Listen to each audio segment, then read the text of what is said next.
दुलरी बहिन कुछ तो कहिन ले मैं की उपहार। दुलरी बहिन कुछ तो कहिन ले मैं की उपहार। साल भर में एक बेर आवे राखी के त्योहार के बहिन मांग ले तू भैया के जान ले तू के बहिन मांग ले तू भैया के जान ले तू।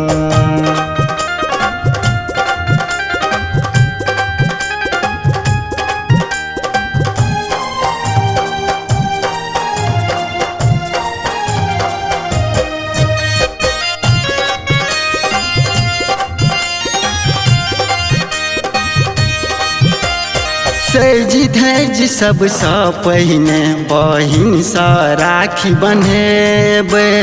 भाई बहिनक बड़का पाबनि नचते हम मनेबे। सज धज सब सा पहिने बहिन सा राखी बन्हेबे। भाई बहिनक बड़का पाबनि नचते हम मनेबे। रहते सब दिन एहने हरदम भाई बहिनक प्यार।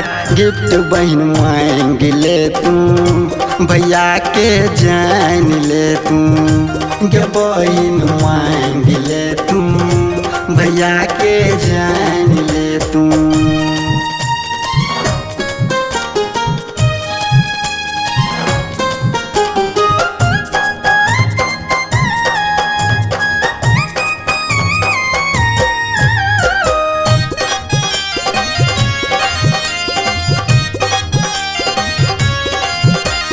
रक्षा के ई धागा भाई के दै छै हरदम साथियो।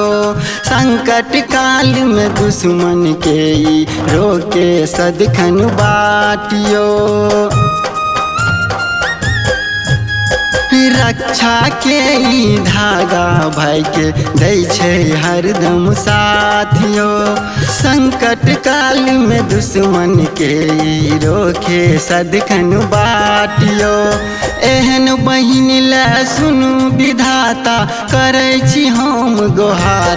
दुलरी के सजे में रहबे हमेशा खिलेने रहबे।